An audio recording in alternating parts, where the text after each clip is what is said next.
Hello, everyone. Thank you for joining us for today's webinar. My name is Solofina Nekesa. I'm a professional officer in urban systems at ICLEI Africa. It's my pleasure to welcome you to today's webinar titled Multiplicities, or Menu of Entry Points into Urban Food Governance through the lenses of food-sensitive urban planning and the city region food system.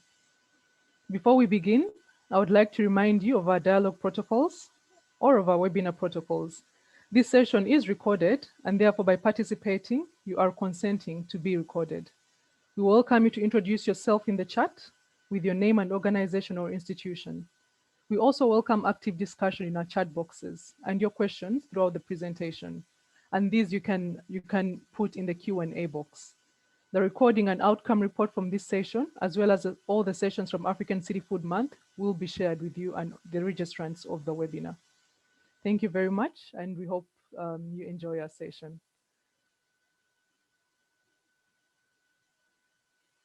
So today's program will have presenters and panelists from different organizations that are working around the question of urban food governance. And we'll have speakers. First of all, myself, I've introduced myself, Daniel Adeniyi from ICLEI Africa. We'll have Jess Halliday, who is from the RUA Global Partnership on Sustainable Urban Agriculture and Food Systems. Then we'll have a presentation from Gareth Haysom, who is a researcher from African Center for Cities at the University of Cape Town. And we'll have Jen Battersby, who is a senior lecturer at the Department of Environmental and Geographical Science at the University of Cape Town. Then after these presenters who will be setting a scene, we'll have a panel discussion between Bernard Bwambale, who is a program manager for the Food Systems Lab at Kabarole Research and Resource Center. Then we'll have Tamzin Paraga, who is a principal resilient officer at the City of Cape Town. Then we'll have Lorraine Anyango Pondo, who is the chief information public officer at Kisumu County. Then, as I've noted earlier, our agenda is quite a straightforward one. So the program is structured under two parts. One is the contextualization, and then the panel discussion. So these will be intercepted by the question and discussion session, where we'll reflect upon some of the key points that have been shared by our speakers and panelists. So this session is part of African City Food Month, and our partners for African City Food Month 2021 are the Milan Urban Food Policy Pact, the African Center for Cities, Ricolto, RUAP, the Ellen MacArthur Foundation, and the South African Urban Food and Farming Trust. Particularly, this webinar has been formulated with strong support from the African Center for Cities, RUAF, and input from FAO. So just a reminder of where we are at in the African City Food Exchange. We are at phase 2, which is about sharing and co-learning across cities. And this is aligned with the African City Food Month campaign, but then also drawing from some of the lessons and the key outcomes from the engagements with cities during the dialogue processes. And to reflect on how we came to this topic, why is the topic of entry points into urban food system governance important? When we've been having discussions with cities in the dialogues, but then also through the different project-related implementation, these have been some of the key questions that cities are asking. One, where do we start with understanding our urban food system? And how do we embark on the journey of local level food governance? I think the other one was around what are the next steps following the formulation of a food system policy and then setting up a food policy council. So having this in mind, we're able to formulate some of the key questions for today's webinar. And we hope the discussions and presentations can give us some input or can help us answer some of these questions. So what are the systemic approaches for improving urban food system governance? What are the city's mandates on food security or the food system? And what is the role of urban planning in ensuring inclusive urban food systems?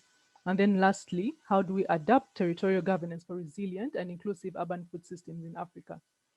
And with those few opening remarks, I would like to hand over to my colleague, Daniel, to take us through some of the key outcomes from the 2021 African City Food Exchange and the dialogue process, and how this has informed today's webinars and today's presentations and discussions. Thank you very much, and over to you, Daniel.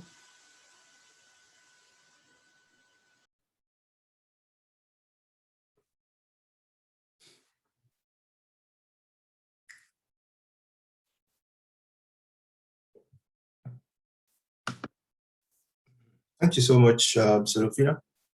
I hope everyone can see my screen. Yes, we can. So essentially, I'm going to be presenting on the overarching outcomes from the food dialogues that we have conducted in 16 African cities. And because of time, I'll just basically go to the overview of the dialogue process that we've had in 16 African cities. The purpose essentially was to highlight the role that local governments are playing or can play in improving their urban food systems, as well as to identify key food systems challenges, opportunities, and priorities. And then also to be able to generate discussions, actions, and commitment from local governments and even from other local food system actors within our cities. And we conducted these dialogues between April and July 2021 in 16 African cities that are spread across Africa. We have Cape Town in South Africa, Kisumu and Nairobi in Kenya, Tamale and Accra in Ghana. We've got Antananarivo, and 2 Tanzanian cities were also there, and some other cities. And essentially, the dialogue focused, just like we have said, on how we can improve the food systems in these cities.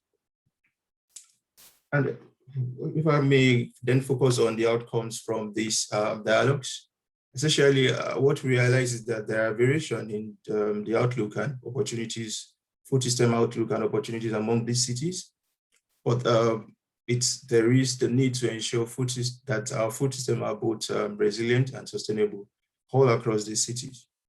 Also, what came out very strongly was the need to transition to just and inclusive food systems, and what that may be was also the focus of a lot of the dialogues that we had and the deliberations. And the focus was also that we must use the outcome of our food system must be able to ensure equitable livelihoods, food security, and also sustainability. And essentially what came out strongly also from the dialogues was the interconnectedness and interdependencies of the various elements within the food system. In other words, when we talk about the food value chain also, for instance, we see the interconnectedness between food production and food retail, and even all down to the consumer. I'd like to focus on what the perspectives of our participants in the dialogue, because the dialogue was essentially about giving local people voices. And so the critical proposals that came out from the dialogue, I would like to focus on that. And the first one is that it is important that in African cities that we invest in critical infrastructure that can lead to food system transformation. And such infrastructure includes transport infrastructure, market infrastructure, and storage infrastructure. And also the need to incorporate local level technology and innovation to improve efficiencies in our city. One thing that also came out, which basically will be very much emphasized in this webinar today, is the need to work towards food sensitive planning and urban design. In other words, it's important for us to create places, spaces, and infrastructure that will make it easy for people to access healthy and sustainable foods. And essentially, this will also basically, it includes easing access to land for food-related activities for especially for small-scale food system actors. One thing that also came out strongly was the need to intensify urban agriculture, and that we must look at the potential of urban agriculture to contribute to livelihood sustenance and also food access, even in urban centers. One thing that came out strongly was also the need to develop efficient data management systems. And a critical thing about that was the fact that it came out strongly that if we say we want to transform our food system, if we say we want to be able to govern the food system effectively, we need good data. We need data, and so we must invest in data collection, data storage, and even data synthesis. And such data includes data on food flows, early warning systems, etc. One thing that also came out that which is a critical proposal emanating from our participant, was that in the midst of the resource constraint that we have, especially for inclusive access or for inclusive opportunities within the food system, it is important for us to begin then to look at innovative financing models. And that may include leveraging on public-private partnerships or on subsidy schemes for input provision. It could also involve what we call off-takers for farmers, and especially urban farmers, where basically they are guaranteed that whatever they produce, they have market for it, and also revolving loans and the establishment of cooperatives. Another thing that came out was that it is important for us to strengthen interregional linkages. And what do we mean by this? Essentially, we need to promote symbiotic relations between our urban centers, and peri-urban centers as far as the food system is concerned. And so it's not that, oh, maybe we produce, this city feeds, this urban area feeds another urban area, and then even the waste from this urban area is deposited where in those areas where maybe it is being fed, where the food from that is coming from. And so we must promote regional linkages between our cities, between our urban centers, between urban and rural centers, so that both benefit from each other. Another thing that came out strongly was the need to for integrated food waste management strategies. And this must cut across the entire food value chain. We must also promote circular food systems. In other words, how can we promote the reuse of food produce?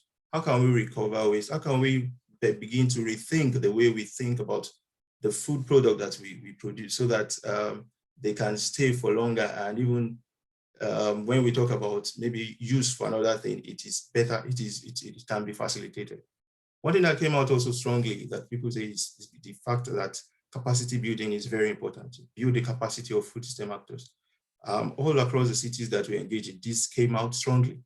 We need trainings. We need trainings to bridge the knowledge gap, especially for small-scale food system actors. We need to train them, and also we need to begin then to sensitize people about how to eat nutritious diet and why that is important. One thing that came out strongly, especially considering cities like Kulimani, was climate change adaptation and mitigation. Also in Rwanda, we realized that, especially Rulindo, it's been affected by flooding. And so how can we begin then to think about flood control? How can we begin to look at sustainable farming and fishing practices in form of regenerative farming products, etc. One thing that also came out strongly that our participants emphasized that in some cities that we had a dialogue was the absence of an integrated food policy. And by this absence, it is basically very difficult to begin to address the issues of accountability, of fragmentation of policy, of food system activities within government department, and coordination. And so we need these kind of policies to be implemented, or to be put together and then to be implemented. Because what we realize is that in instances where these policies are available, implementation has been deficient. And so we must also strengthen implementation. And it is very important, or maybe I should say that a policy that has not been well implemented cannot really essentially be evaluated. And so implementation follows, evaluation will follow something that has been implemented. And so we must also focus on evaluation of food-related policies. Finally, I think this is the last slide that I'm going to focus on. It's basically, and which is also very important for the discourse that we're having today, is the need to improve multi-level governance all across the cities that we engaged in. This came out very strongly. And when we talk about multi-level governance, we're talking about the vertical aspect of it and the horizontal aspect of it. And in terms of the vertical aspect, what came out strongly was the need to strengthen linkages between national, regional, and local policies and strategies that are associated with the food system. In terms of horizontal governance, there is a need, and I think I've alluded to the fact that maybe we need integrated policy. One thing that we also need is intersectoral coordination, better intersectoral coordination among government departments involved in food-related matters. They need to coordinate themselves very well to be able to achieve tangible results. Another thing that came out strongly was better engagement and collaboration between governments and non-government actors, as well as among the latter. So there is need for non-government actors to come together to collaborate often, and which leads me to the last point that I want to talk about, which is basically the creation of spaces for continuous dialogue. One thing that came out strongly from the dialogues was the fact that a lot of people were reflecting and saying, this is very good.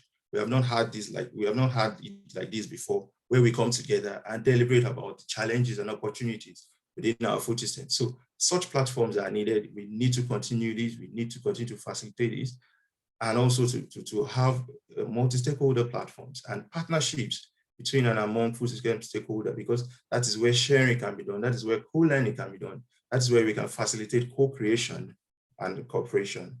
Thank you very much. I'll hand over back to Solofina. Thank you, Daniel, for your presentation. And thank you for reminding us of some of the key outcomes. So with regard to specific outcomes that from different cities, we are working on a report that will highlight some of these specific issues that we identify in different cities. So, but then I think for us, using this platform, African City Food Month, is to support cities on how to move forward, on how to begin the journey of transforming their food system. And to us, this platform was one of the ways of doing this and bringing together stakeholders that have already started researching and implementing the processes, bringing together stakeholders from city level that are already engaging with some of these aspects and how they can guide different cities on this journey. So thank you very much for reminding us. And so we are going to set the scene with presentations, and we'll start with Jess Halliday from RUAF, and the presentation is about the framing of urban food governance. Over to you, Jess. Thank you. Okay, I shall just share my screen. And bear with me.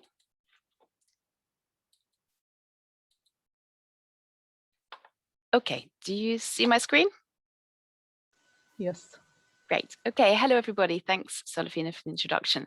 So today I'm talking about framing of urban food governance, and I think this dovetails quite well with some of Daniel's points from the dialogues which I will pick up on. So let's start off with a definition. Governance is one of those terms that we've all heard bandied about, but when it comes to giving a precise definition, people are often left scratching their heads. So we're talking today about the process of making decisions about what the food system should look like, the process of implementing those decisions, which can be articulated in policies, strategies, action plans, and programs, and of monitoring performance of policies and programs. Very importantly, governance is not top-down decisions being made and dictated by government alone. Rather, governance involves non-state actors and organizations like farmers, food businesses, civil society, academics, unions, and so on, working with local government. So they all have a say in decision-making about the food system to some extent, and may also play a role in implementing plans and programs. They bring to the table knowledge, experience, perspectives, energy and innovation, complementary skills, increased capacity, and sometimes even financial resources. So please hold on to this thought about who is involved in governance, because we'll come back to that in just a moment. I'm going to introduce 3 dimensions of urban food governance that frame these processes of making and implementing decisions around food in relation to cities. And these are the vertical multi-level governance, integrated horizontal governance, and territorial governance. So let's tackle the vertical dimension first.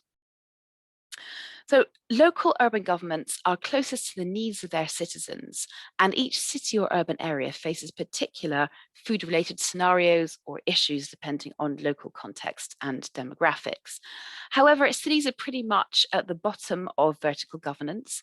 Powers and competences are distributed between governance levels from the international level, which I should have included, and I saw a prompt from Florence Segal in a question in the chat box in the previous presentation. The supranational regional level, national, various subnational levels as well. So transforming urban food systems can actually require changes that lie outside of a city's responsibility. For example, if there are public health regulations at the national level that make it difficult for cities to make certain changes, like permitting street food vendors or urban agriculture, for example. Higher levels can also frame what policies are possible at the local level, or give cities just a set of options that they can choose from. So this might mean, for example, setting out certain principles of planning that prioritize development of the built environment over preservation of farmland. There can be very different discourses around food between levels, like when the international and national discourse favors industrialization and export-driven food economy, farm consolidation, things which have quite negative impacts on communities. And in these cases, urban food governance that seeks a sustainable, resilient local food system that protects farming, livelihoods, and the environment can be constrained. So what we really want is for a multi-level vertical governance to create an enabling environment for urban food actions that meets local needs. Okay, let's look next at horizontal governance within the city.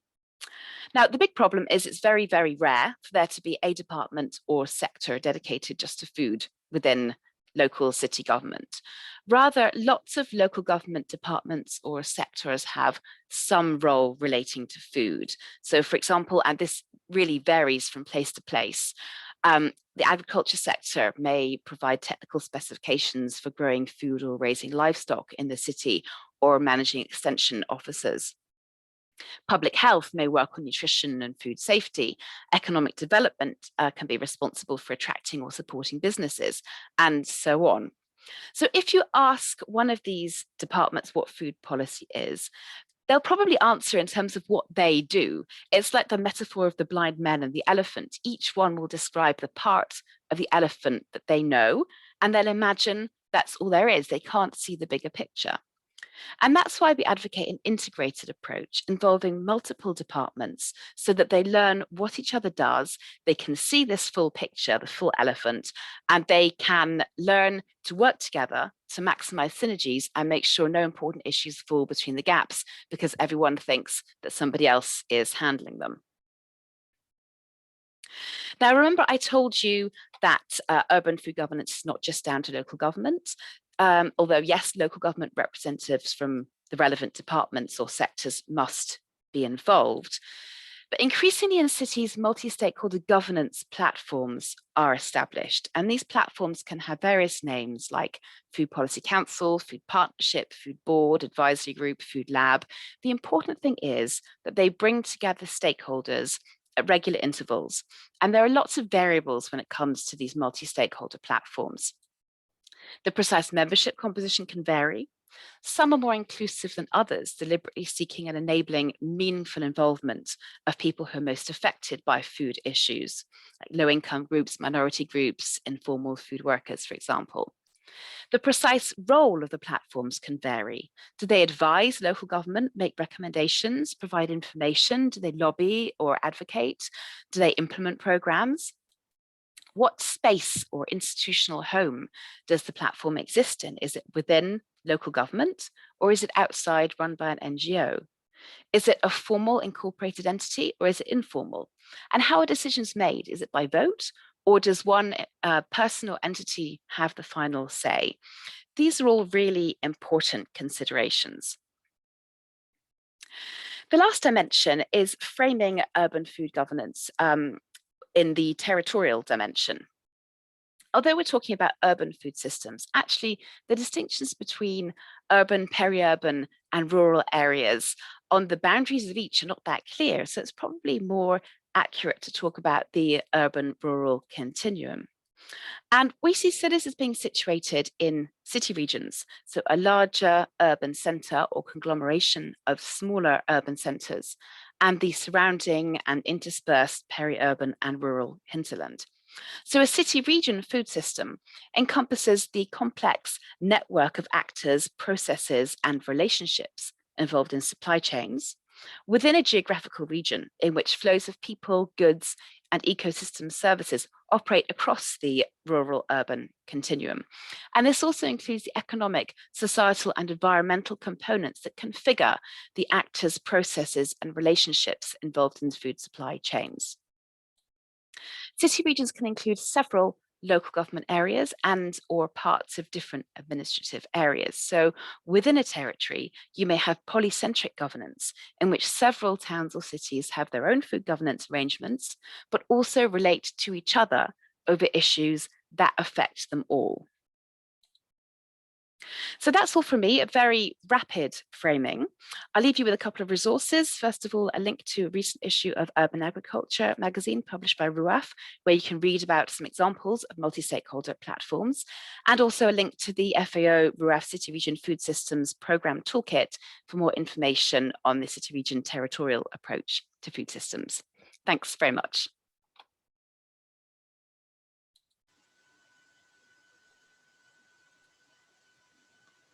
Thank you, Jess, for your presentation, and especially where you're talking about the importance of multi-stakeholder platforms and what kind of multi-stakeholder platforms actually cities can rely on or can form in order to allow for the inclusion of multi-stakeholder groups.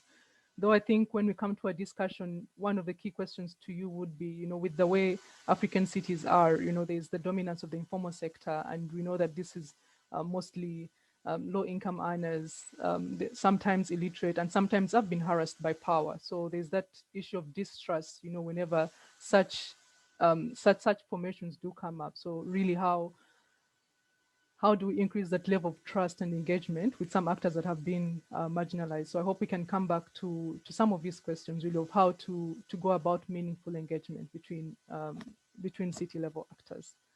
So thank you very much, Jess.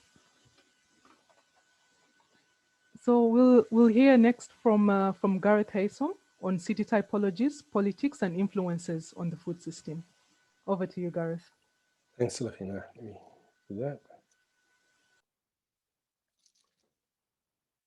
So, good afternoon, good morning, everyone. I'm going to take a slight divergence, but still retain the focus on the need for governance and what that might mean, but really ask questions around the nature of African cities and what these are. So very briefly, I'm going to speak to sort of 4 points. I'm going to rush through the sort of urbanization transition and the urban profile quite quickly. And from there, I'm going to sort of delve into this notion of secondary cities and what those might mean. We have some secondary city officials and actors in the session hereafter, and then just some concluding remarks. But my presentation works on the provocation that the sort of conventional assessments of secondary cities being informed more as a question of size and its proximity to rural areas are insufficient measures and fail to adequately capture the diverse nature of these cities across the continent. And this is specifically important in the context of food systems governance. And here, I want to use the work of Lily Song and later Brian Roberts from UN Habitat to tease out these components. Most of you know this, we're experiencing it right now and probably the reason for this, but just very briefly, this transition that is taking place in Africa and the urbanization trend is very different to elsewhere in the world. Just as an example, it took Europe 200 years to move from about 10% to 50% urban, or took the global north, not Europe. And that accounted for about 500 million people. Between 1950 and 2030 in Africa, or in the global south, we are going to increase, urban areas will account for about just under 4 billion people, and to get to that 50% mark. So I'm speaking of cities here, not because I want to discount rural or the region, but really because I think as a site of struggle and an area of focus, we really need to focus on cities because of these specific components. And particularly given the fact that we can't now plunder the global north in order to get our resources like they did with us, we now need to actively drive to try and do this in the context of climate change, resource deficiencies, and significant economic challenges. So how does this happen, and what does this mean for food systems governance? To put it differently, and also just to reiterate that Africa is not a country, the urbanization profiles are very different across the continent. So just a representation of that, just to clarify that point and make that point. But equally to look at the regional component and to show how whilst Southern Africa might already be over almost 65% urban, that only accounts for about 8% of Africa's urban population. And where this transition is going to take, the rapid transition that will take place in Eastern Africa, and equally in Western Africa, which have the bulk of the population, this is where this is going to go. But also just to remake that point that I made earlier, as you can see just from UNDES's figures, in 2018, they report the African urban population already accounted for 500 million people and more than that. So to have a set of policies like the Malabo Declaration and all these that don't necessarily give the right level of kind of attention to urban food questions asks serious questions of how we engage this. And for me, this becomes a really important question when we speak about cities specifically. And this is the UNDESA figures of where cities are going to grow and what that nature of growth will look like. And here, just to point out that the majority of that urban growth is going to take place in cities of less than 1 million people. And that in the period from, just to mention, in 2015, that same report sort of presented the facts that around 320 million people lived in cities of less than 1 million, while only about 175 million lived in the primary cities. So it just shows in a way in which how the secondary cities are really the sites where Africa's urbanization is taking place. But why do we always focus on the primary city? And why have they captured our imagination? Why do we think of Kinshasa and Nairobi, Egypt, or elsewhere as the cities where Africa is urbanizing? I think one of the reasons, and here Becca and Thorben's work kind of presents something on this, that capital cities have been central in the role of nation building. They've been the sites after independence where symbolic mentions of power like, Samora Machel, Luta Continua, or where infrastructure might be placed for Addis's rapid rail transit system. These are the sites where infrastructure, monuments, place names, and all of that represent power. And secondary cities are often left from that space. And so there are a number of challenges, and I've highlighted 4 of them. One is that secondary cities are growing differently. Cities that might have been developed as a result of a resource boom might be growing rapidly because of internal growth, endogenous growth, whereas other cities where climate is driving people into urban areas, maybe they're growing from migration into the cities. It's not all the same. Equally, secondary cities don't necessarily get the same fiscal allocations, and often that means that the governance skill and the capacities and the departments are lacking. In work that I did in a secondary town in Zambia, the head of housing didn't even have a computer in their desk, and the municipal manager relied on his cell phone mostly for his email communications. Also, often these cities have the kind of colonial grid that is embedded in that, and the infrastructure is around and capacitated around that. But equally, these resource scarcities and the challenges that they encounter mean that one often has, these cities often face other challenges around who governs, and the influence from outside and others is also deeply challenging for them. So when we think about these cities, and I want to ask this point, that what the secondary city framing often does is leaves an agrarian, rural type, agricultural dependent, and locally dominated perspective of the city. Work by colleagues at the World Bank have presented cities in Africa of less than 1 million people as being called agro-cities. And I wonder if that is productive and useful. And so I think this proximity and size is not necessarily the best way to describe how a secondary city functions. And here I want to tease out 4 different types of secondary cities. The administrative or resource dependent city, but like Kitwe in Zambia, that has a single economy, a single resource, and it relies on that. Another form or typology of secondary city is a dormitory or parasite city that sits on the periphery of a major urban center and serves mainly as a labor pool. Another is a city connected on a corridor or on a trunk that connects into different regions across rail and multiple areas of transport, like Kisumu in Kenya. A fourth is what I've framed a urban center, which is perhaps more rural in its sense and speaks to some of those aspects. So these are the 4 cities that I've encountered and that I'd like to speak to, and just to tease some of those out. So this urban area and cities in the Sahelian West African cattle routes might represent some of this. Smaller cities, towns on the Namibian Angolan cattle route, just to use those as examples. These are very small centers, But here, issues of the relationship between environment, human health, and animal health are often sometimes some of the key food system questions around how markets are regulated and things like that. And as these expand, the more traditional ways of managing these issues might be lost. The administrative or extractive city is often a city that has these boom and bust processes. And the example of Kitwe in the copper belt, when copper prices were booming, the city expanded, there was massive investment, supermarkets were developed, etc. But when that kind of boom went into a bust cycle, the sort of economies of the city dropped radically, and you had almost middle class kind of groupings falling into poverty very quickly, and these challenges that might play out. Equally with tourism or others where there's a single dependency on these cities. Another typology is these sort of satellite cities, and here the example of Epworth is used, but Maracoleng in South Africa is another one.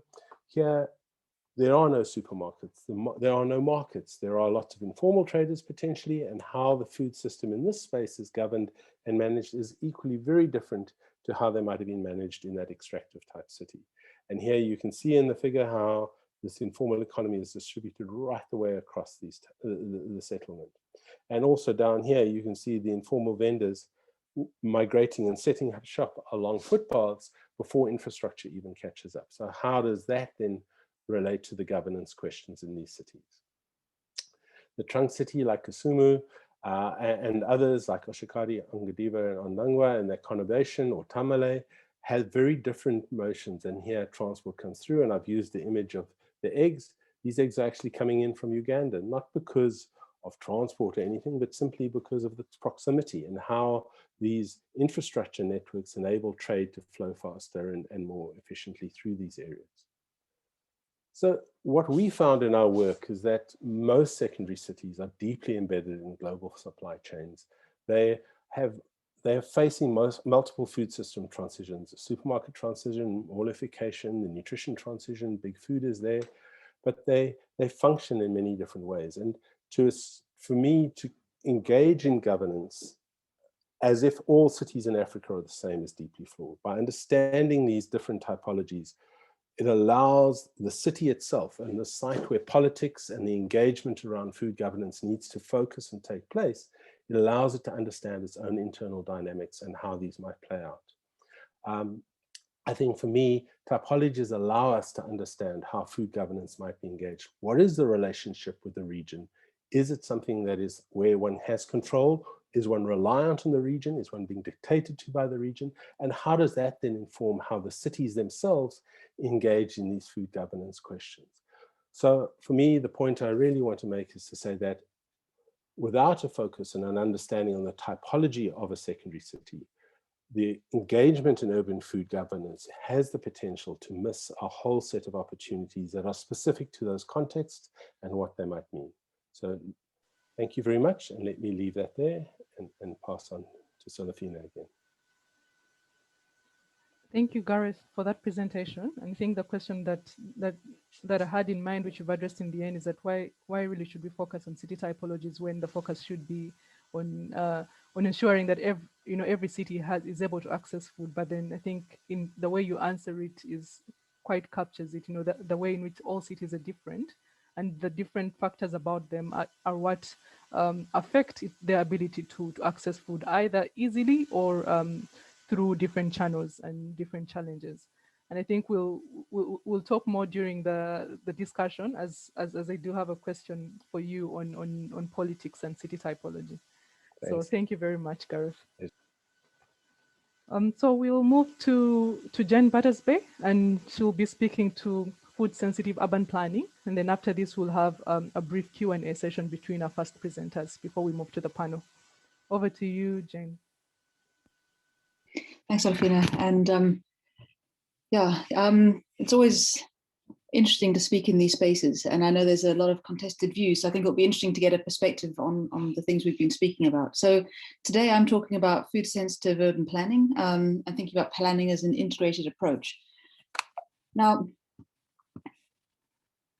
I think in the context of urban food governance, planning has really been an undertapped resource. So more than 20 years ago, Aquaculture and Kaufman really highlighted this gap. They said air, water, food, and shelter are among the essentials of life. Planners have been involved in efforts to improve the quality of air and water through pollution control programs, and more comprehensively in shelter planning. But the fourth essential, food, has been virtually ignored by planning. And so, we spent a bit of time thinking about why that might be the case, but also I think it's really important to step back and to recognize that although there's been a kind of absence of thinking about food within the planning context, particularly in the African continent over the years, we used to have very strong food systems planning. Okay, and so when we talk to local governments now and they say, food isn't really on our planning agenda, we focus on provision of infrastructure, we focus on the provision of housing or anything like that. Historically, it was central. And the way in which food was planned was very critical to the way in which our cities were designed to have an element of spatial, economic, and political control. So if you think about kind of why urban agriculture is zoned the way it is, in part it's about the kind of safety and those kinds of elements. But if you dig a little bit deeper, it's about protecting kind of the rural agricultural system and preventing it from being overwhelmed by urban agriculture. If we look at the zoning of milling, an ex-student of mine did his work in Epworth in Harare, and found, there were 90 hammer mills in operation, these small-scale mills that you can see in the picture. Only 9 of them were legally zoned, because the legal zoning for a mill is that it takes place in an industrially zoned area. And this speaks to the kind of what the vision of a food system would have been, about a kind of an industrial system based on large-scale importation of maize meal from the rural areas to be milled in the urban areas and to be sold on, rather than this kind of cottage industry that we're seeing today. The kind of role of the creation and planning of markets in the 1930s. And all of those things have set in place a food system which has rendered a lot of the food systems we have as informal and technically illegal, which then leaves them precarious and in a complex relationship with the state. And so we need to be cognizant of the way in which we used to engage in food planning if we're starting to think about bringing food back into urban planning today. Because we see a lot of negative outcomes coming through. So these are 2 shots taken 2 years apart in Kitwe in Zambia. And when we started the study in 2015, you can see on the picture on your left, you can see the traders sitting directly outside the supermarket, this kind of symbiotic relationship at play. And when we went back in 2017, the traders had been moved and replaced by the car park. And food was not really a part, the food security and the food systems impact of that decision were not really a part of the planning process. And yet they profoundly impacted what happens within the food system. In the Cape Town context, we've seen this rapid expansion of shopping centres and supermarkets. So if you look at the graph on the left, it's supermarket distribution in 1994, and then again in 2013. And you can see each green dot represents where a supermarket is. You can see there's been this explosion of supermarkets, and they're normally in the form of shopping malls, which also then have various fast food outlets. So they've fundamentally transformed the food system. And yet in the planning decisions that allowed the malls to develop, the question of food was never part of that decision. And so you have rapidly transformed food systems in a context of planning decisions that didn't consider food. So if we step back and think, well, where does food intersect with planning, or where does planning intersect with food? And we take this plate of food. What are the planning decisions that have shaped this as a meal? Where is that maize meal coming in from? Where's the maize meal milled? Where is it sold? And how is planning shaping that? Where are those veggies grown? And what are the decisions that have shaped whether that is grown by a home consumer, whether it's grown on the peri-urban agricultural lands? How about the dried fish? Are dried fish popular because of infrastructural deficiencies or tradition, or a combination of both of those things?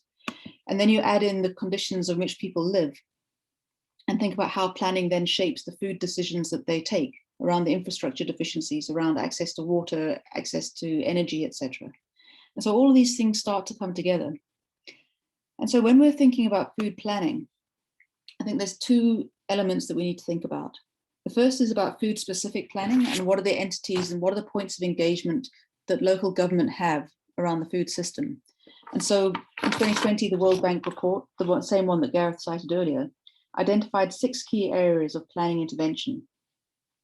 These were around the regulation and protection of urban and peri-urban agricultural land, land use regulations for urban, sorry, I've lost my plot, my dog just walked in. Land regulations for urban, peri-urban agriculture, land use regulations for food market development, land use planning for environmental services and biodiversity, land use regulations for nutritious food environments, and then using agri-food perspective for mixed use urban development models.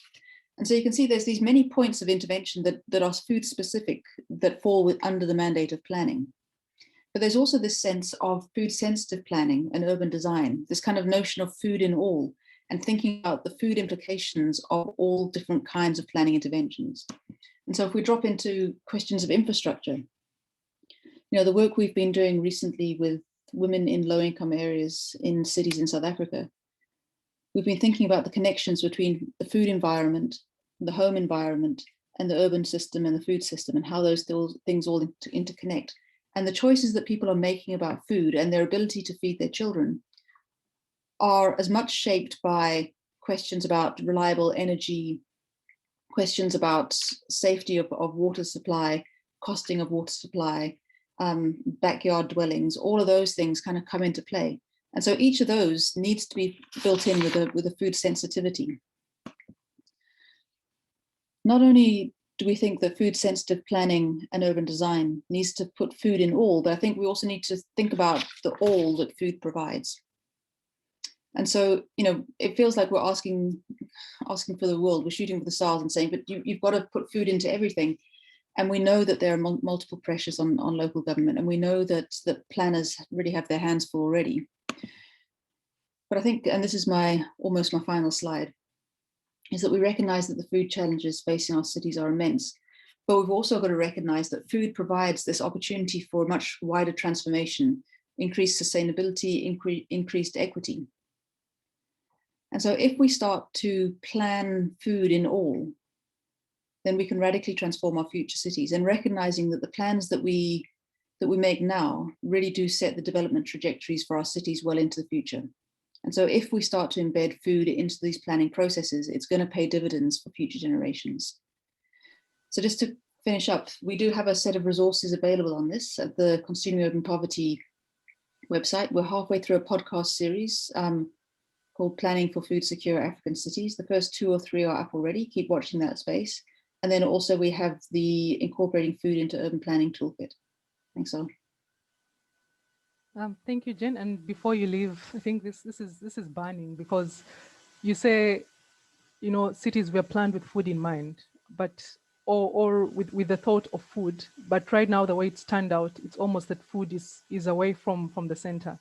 And we see in certain cities like Nairobi, for example, these were colonial planned cities, and at some point it was even illegal to farm within the city. And we see that the scar of this has remained in the way people think about food in cities and in the way people approach, for example, urban agriculture. So there's that dissociation between the city and its ability to grow its own food or to feed itself. And I think as our cities are organically growing, and this is across different cities in Africa, is how do we reclaim the food space, especially in cities, that are expanding rapidly, because we're at a point where, are we drawing new plans for city? So how do we incorporate all these ideas about food sensitive planning into the organically yet very fast growing African cities? Mm-hmm. Yeah, absolutely. And I think a really important point is that we need to understand those historic planning legacies and unpick what's been there that's been negative before we try and overlay a new set. Because if we're doing that, we're going to end up with these contradictory processes. So RUAF did a great study and a great process in Ndola in Zambia, in which they helped establish a new urban agriculture policy, but it was at odds with some other kind of policy and planning tools that were in place. So I think there's a need to be really rigorous in understanding what's gone before, and recognizing that if we start to retrofit and put in new planning processes, we can be transformative. No, thank you very much for this. And of course, the question always comes back, where do we start? Because and when we say food sensitive urban planning, are we looking at physical plans? Are we looking at governance? Like, what at what level is it when we say food sensitive urban planning? Yeah, and that's a great question. So, I mean, the way I've been thinking about it is we need to have kind of site-specific interventions. So those will be spatial planning interventions. But then there's also a need to embed food sensitivity within wider strategic plans and spatial plans. And then at the same time to recognize that planning is necessary but not sufficient, and therefore embed it in these kind of wider governance processes, which feels kind of overwhelming. And so I think the point is to start somewhere. And so, I've been saying, identify a bylaw that is recognized to have a negative impact on food security and food system, and start to work at that. Because I think if you kind of get overwhelmed by the magnitude of it, then nothing gets done. And so it's starting and building out of a small point. No, thank you very much for that. And I think it's also understanding where to start, and this you can only do after doing that sort of deep understanding of what really the food system is about, and what are those key entry points in starting the conversation on sensitive planning. So thank you very much, Jen. And so we've got some interesting questions coming in, and Jess, I think I posed this right after your presentation, questions about meaningful inclusion, especially of the marginalized, and especially of the marginalized groups. And we see this a lot in African cities where, the food value chain, different elements along the food value chain are driven by, for example, informal actors and small scale actors. And in a way, they've already been, should I say, in quotes, harassed by the system that could be asking them onto a multi-stakeholder platform. So how do we go about making meaningful inclusion of especially the marginalized stakeholders in food in African cities? Yeah, thanks, Solofina. Yeah, it can be a really big challenge. I mean, naturally, people who are disempowered are often the least likely to want to attend multi-stakeholder events. And when they're there, they might not feel confident giving their views. But they're really important to make sure that the knowledge and needs of the people who are most affected are taken into account through the process, so that actions are appropriate and effective. And on the question of trust, particularly with the informal sector, local government, really getting informal people around the table when they might fear some repercussions is really hard. And also getting officials to accept that the informal food system is the food system in many places. So if you exclude it, then you're actually not going to be able to do anything very effective that will make a difference. But it can be done. I think you need at least one or a couple of people on each side to start having the conversation and to see the value of it, and to put aside the mistrust, and bring others along. And sometimes it can be helpful to have brokerage and a safe space. So there's a really good example from Lusaka, where the Food Lab, run under the Sustainable Diets for All program of EVOS and IIED, introduced formal marketers and local government officials in very much a safe space, to get to know each other's perspectives, and to start brokering that trust. And this has actually resulted in the formation of a formal food policy council housed within Lusaka city government that includes formal marketers as active and very much valued members. So it's been achieved, it can be done. I think in terms of reaching people who might not naturally think about going to meetings and so on, you can work through NGOs, community groups, who can explain to people why it's important to join and get some representatives on board. You can also make sure that meetings are at convenient times and in convenient places, arrange transportation, accommodation, meals to enable people to attend. You might also need to arrange childcare if you want women to be represented. And once there, it's really helpful just to make sure that any meetings are in the local language, and that any information is presented in a non-technical, accessible way, so that everyone can follow, no matter their background. A facilitator that actively encourages people to speak and asks for their opinion of everyone in the room, the people that haven't said anything yet. And importantly, knowing that you're not just going for one-off consultation. This is really meaningful engagement. It's not thanks for sharing, thanks for giving your opinion. Now it's down to the experts, but it's involving people in all stages, from identifying the problems, developing actions, implementing them, monitoring them, and then going back to the start of the process again. So I hope that answered your question. It totally does, and yeah. It brings to mind the conversation we're having during the Kigali and Rulindo dialogue. And, you know, one of the farmers brought up the point that we actually don't understand some of the policies they're talking about, because it's not in my language. It's so complicated. It's so high level. And to me, these are some of the practicalities that may seem almost too little, but they really do make the difference between getting people participating and actually not meaningfully participating. And I think you also raised the issue of childcare for women, because we see that women are really very much involved in food trading, in the food markets, in growing their food. So if they have to be a part of any platform, you know, that idea in mind of, you know, who is going to take care of my children as I'm away from that. So these are some of the practicalities that, you know, that are really important. And there's a question from also Florence Igal on when we're talking about this multi-level governance and multi-stakeholder platforms at a global level, at what point do we link global and local level?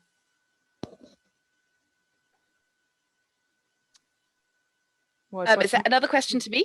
Yeah, at what point is it valuable to, you know, in linking multi-level food governance, but then also stakeholder engagements from a global to a local level?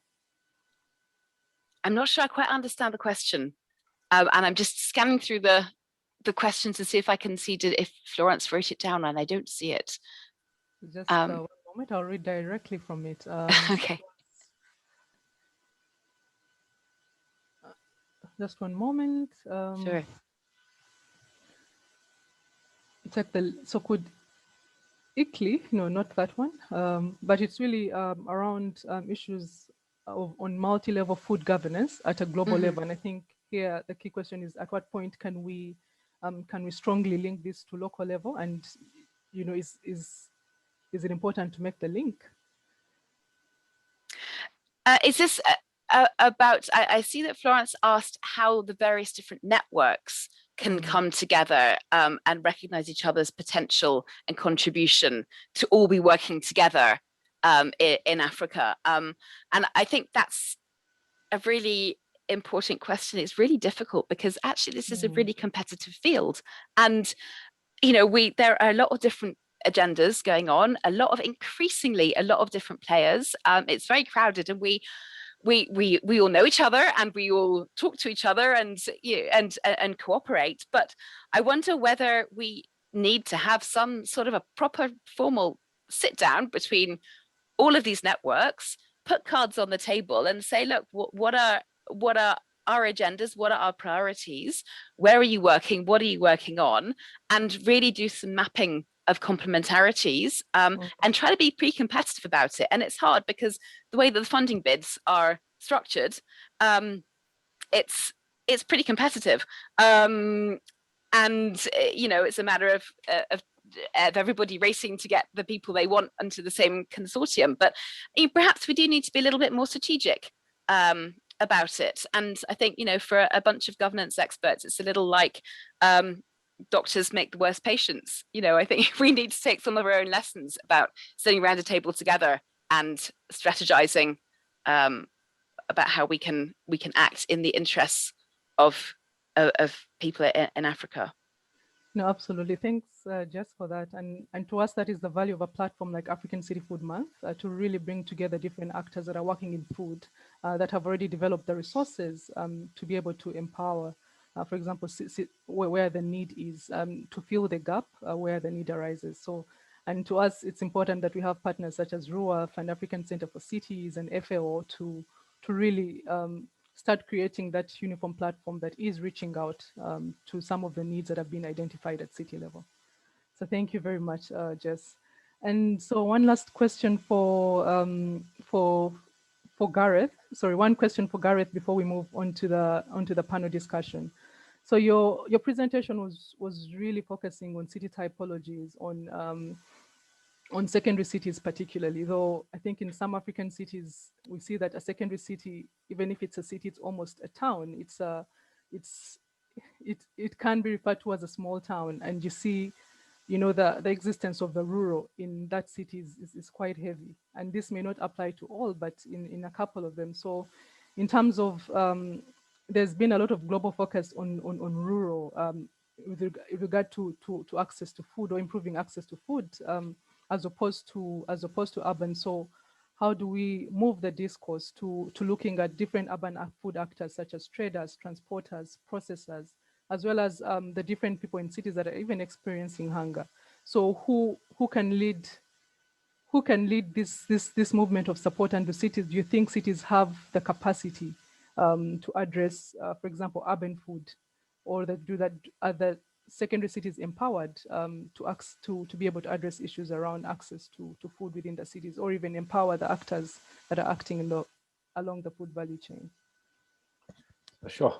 We've got another 2 hours to answer that question. I'm mindful of time, so I'll try and be as brief as possible.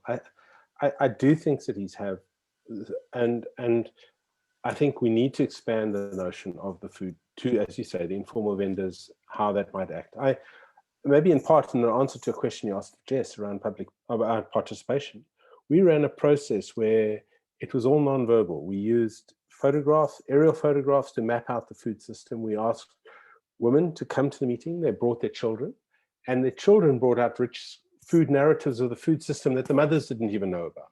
So we were able to do that all through icons and specific things. So where people could stick stickers of what a hamburger was, what a vegetable was, what a market looked like, and they mapped out, and they were able to map their food system. There's deep knowledge right at that deep community level to kind of feed into that and assist others who are trying to then think through it.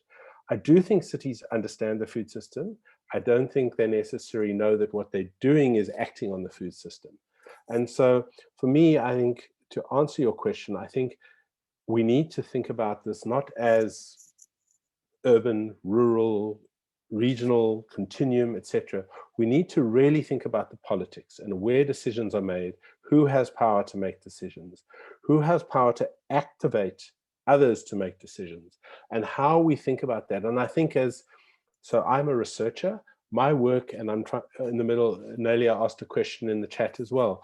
Our work is to try and think how we can feed and support a variety of actors in the work that they do.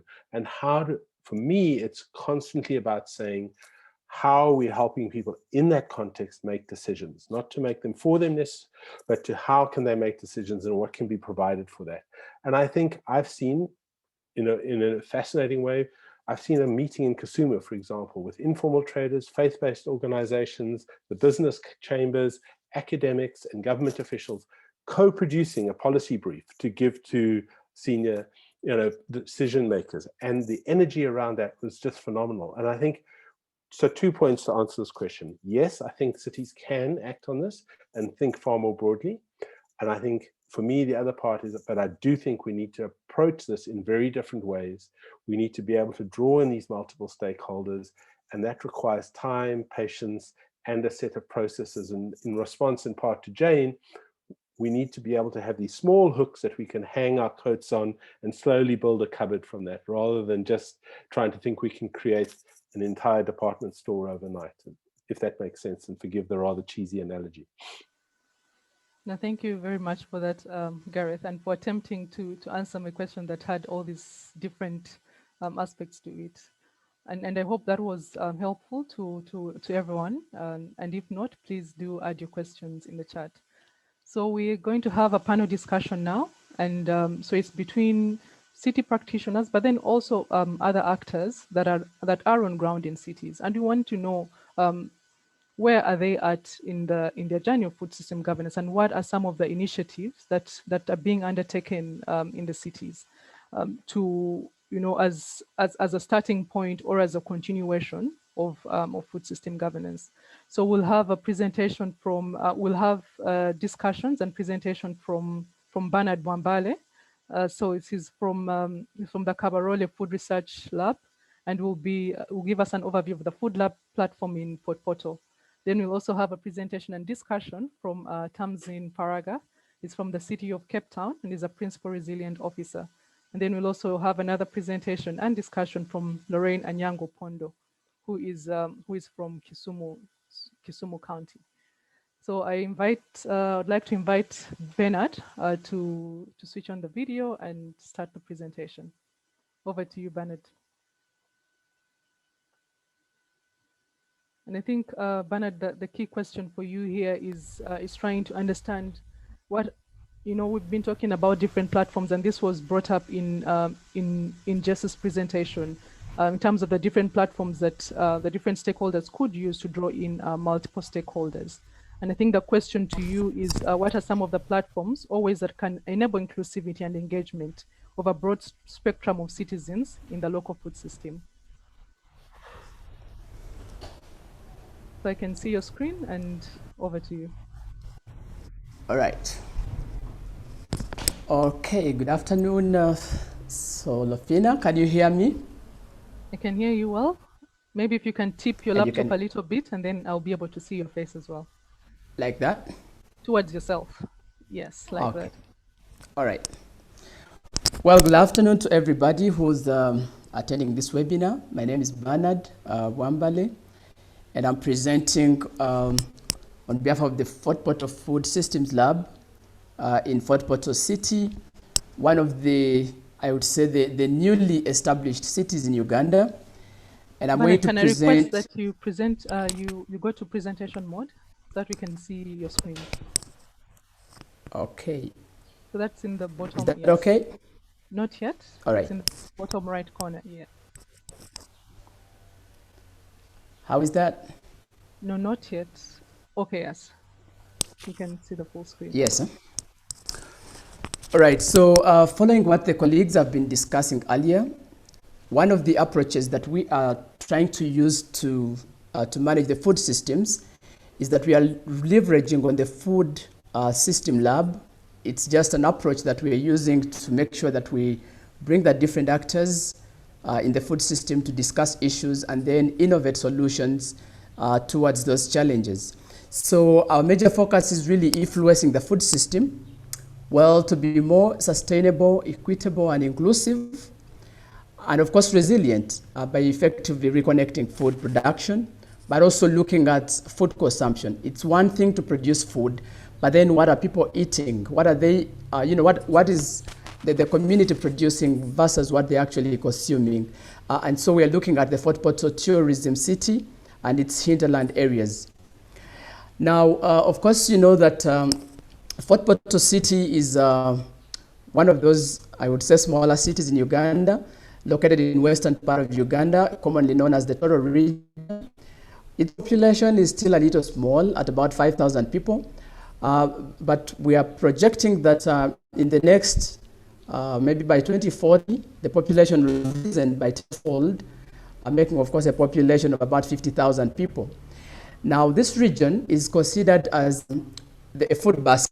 I mean, everywhere in Fort Portal, people are producing food, of course, given the weather around, and also given the fertile soils that we have in Fort Portal. So we produce a lot of food. But of course, there is something that is critical with Fort Portal. You find that the region has been considered to have the highest burden of malnutrition, which is a little bit really worrying to Uganda. A place that is producing a lot of food, but having the highest percentage of children under 5 that are actually suffering from stunted growth. So it becomes a little bit a paradox. How do we produce a lot of food and yet we have the highest caseload of stunted growth among children under 5? So this is the battle that we are trying to look at, production versus consumption of the food that we have in the city.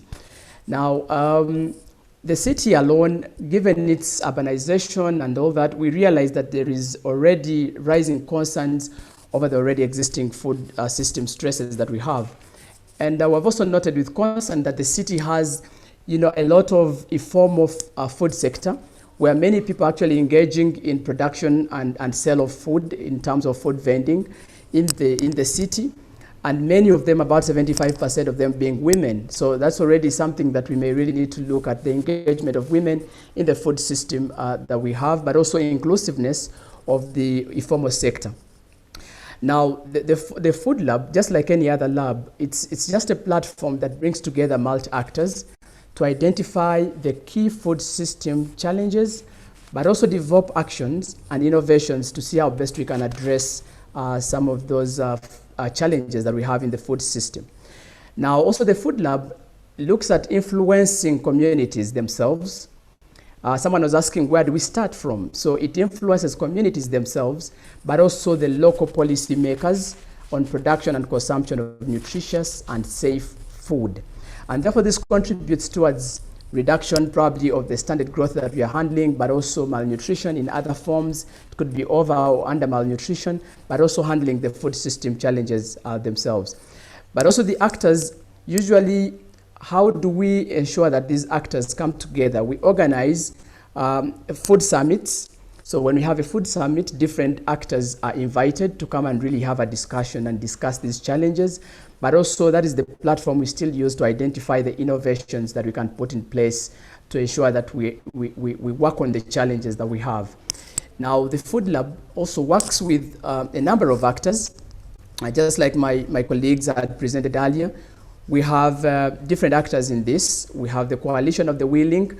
Now, Coalition of the Willing is a group of consumer, it's a consumer advocacy group, a group that is made by different consumers who come up to have a bigger voice on what they are actually consuming from the streets, from the supermarkets, from the gardens. So they have a bigger voice from that coalition. That coalition is made of course, different categories of people that are dealing with the food production, consumption, transportation, and all other areas in the food system. But also we have the food ambassadors. Now, food ambassadors are leaders. It's actually a group of leaders, local leaders at the local level, maybe the local council ones, LOC 5s, and community leaders who are actually having an influential potential to actually convince their communities, to actually represent their communities on the food summits, to give ideas of how their communities are really handling issues of food. Now, we also deal with vendors, street food vendors. As you well know, that vendors have really been discriminated sometimes. You find that they are considered informal, and yet majority of us, probably you and I, are consuming food from the streets. Now, the question would be, if they are contributing to food distribution and supply of food to the people, community, why aren't we focusing on them? So you find that they take the least, they are not benchmarked as actors. And so we took the initiative to organize them into a small association, and then we train them on how best they can handle food on the street, and etc. So the food vendors, the street food vendors, are really key players in our food lab. Also, of course, we have researchers, we have the NGOs, we have the CSOs, the media, and the artists are part of this. We actually use the artists, especially the artists in drama and music. There is a way they package the message on nutrition and food systems to the community, and people really easily understand them in pieces of art and all that. So they're easy to really put out the message. When you look at media, everyone is on media platforms. I mean, radio, TV, and other platforms that people really have an encounter. So we engage the media to make sure that we reach out to the community. But of course, the local government and the farmer groups are also very key, because the farmers are the ones producing food. So they determine which kind of food they're producing, and then they're determining how best we can handle them. Now, we brought on board another big group of people, the former chefs. Now that we talked about the street food vendors, we didn't want to leave out the former chefs, because what kind of food are they preparing? Are they putting on their menus in the hotels or in the former restaurants that they're operating? Has been a very big question to us. So we engaged the former chefs, and actually we formed an alliance for former chefs in Fort Portal to be able to have the indigenous food on their menus wherever they're operating. We have the last group here called the Uruguay Group. This is a word in Lutoro, our local language here, to mean it's people serve food and then people eat together different indigenous foods. So we have created groups of the indigenous food, I would say preparation kind of, and so they are able to prepare a diverse diet using locally available food and present it to people for consumption. But also we are trying to promote that same concept in the hotels, in the restaurants, so that people are able to have food that is locally available on their plates. So these are some of the specific objectives that we want to look at, but I think I'll not go through all of them. But key to note is that we really want to influence the sustainability and the resilience, but also the equitable production and consumption of nutritious and safe food. The challenge has been that people may consume nutritious food, but how safe is it? So that is one thing that we're looking at, but also trying to understand the key determinants on the dietary diversity, but also the dietary patterns around food, and reducing on food losses. Many people have food, but by the time it comes to the markets, a lot of food has been wasted. And then lastly, we want to influence the local policies. People are willing to adjust, people are giving us a lot of information, but there's no policy that is governing certain things. And so we want to influence the local policies, but also regulations around the place. So this is how the Food Lab really engages the stakeholders. One is that every year we organize annual food summits to bring people together, deliberate on issues around food. And so these actors are able to share with us and share amongst themselves key issues around food, but also look for innovations. Key to note is that we really don't want to have the challenges, but want to see the solutions towards them. And then we can start looking for partnerships on how we handle the food issues. But also we conduct a lot of research on food and nutrition security, and also food safety issues, so that we can guide the city on making decisions. Now, there's a lot of creation of awareness, given the fact that many of the partners have noted that the community members might be lacking the knowledge, the information about the food systems. So we create a lot of awareness on food systems using the different platforms, the media specifically, but also going house to house to make sure that we deliver the information to the people. And we continuously build and strengthen the capacities of stakeholders. The vendors are really trained on food safety, but also making sure that the type of food they're preparing for people on the streets is worth consumption. When it comes to the farmers, what kind of food are they producing? How are they producing it is another agenda in building their capacity. We've been able to put together the District Nutrition Coordination Committee, looking at the engagements that we have with the different actors.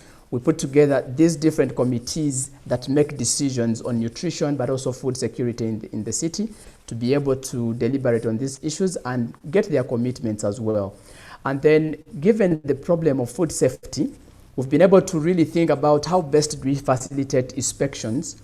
You know, the more people are inspected and informed on right choices and how to keep food, how to sell food, how to maintain hygiene in the food selling spaces, we are able to improve the food safety standards, but also, of course, coordinating food system actors, and then also doing a lot of advocacy on food system and nutrition. These are some bit of achievements that have come through in terms of the food system as I conclude. Of course, there's been an adoption of the UN framework on food systems, but also there's been development of the nutrition action plans, which are really doing well here in Fort Portal. And there's been also an influence on the review of the food safety and security ordinance. These are very big documents that are really supporting us to reach a bigger population. And now lastly, maybe to look at the vendors and these other stakeholders. We've been able to form them in associations so that they can be able to represent themselves and have a bigger voice to present their issues to leadership. And I think that is basically what we can look at.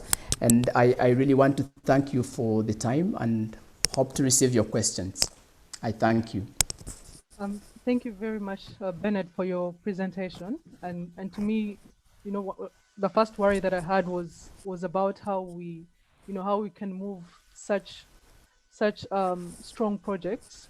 I mean, such strong projects from just projects, but to initiatives with more systemic outcomes. But I think one of the beginning points that of this, as you've mentioned, is forming associations, first of all, of the different participants who are part of the program, and then this can continue past the project implementation. But I think to also bring this back to you, how are you thinking about sustainability of these projects? You know, because I can imagine this could be attached to a certain project or program that needs to end after a certain point in time. But then how do we ensure sustainability of such initiatives that are already happening, and we're seeing good outcomes already? And then, as you mentioned, there's no policy already. So is there a work in place that is ensuring that, you know, some of these outcomes can sort of be strongly linked to certain policies at the city level, so that there's sustainability? Yes, well, thanks very much for the question. One is that one reason behind making associations is to ensure that people own, you know, the program. People own the program, and so they are able to take up the mantle of advocacy. And that's why we have the Coalition of the Willing, we have the Chef Alliance, we have these different groups. They are going to be, actually they are independent groups. We supported them to be established, but then they are independent groups to make sure that it's like a sustainability plan. They should be able to push on their work as community members, as community leaders, so that they can take the agenda on. And then when it comes to the outcomes, of course, we've been, there are lots of outcomes that you're asking about, how we're going to work on the policy. Now, from the research that we've done, but also from the engagements we have with stakeholders, we are planning to work on the policy, the food policy for the city, and it's work in progress already. We've already discussed with the city leadership on issues on the food policy specifically to ensure that you know, we leverage with other policies that are around to make sure that we have a sustainable city food kind of policy that is in place. So I think in the next discussion, I will be presenting to us the outcome on that. Yeah. Absolutely. That's a call to have you back and continue the discussions, that we can know, you know, how far away you've gone with, especially the policy on food, because I think some of the outcomes are really strong, and they do give such a strong basis to begin thinking about how issues around food can be legitimized within Port Portal. No, thank you very much, and we'll come back to you during the discussion. So I would like to move to another kind of city and another kind of topic now that looks at municipal mandates, you know, because really the job of municipal officers is to ensure that they're meeting the objectives to the people that have elected them. So then how extensive is the food mandate at city level? And what are some of the tensions that you're seeing when you're trying to control or govern food at the city level? So over to you, Tamzin. Great, thank you. I'm going to share my screen.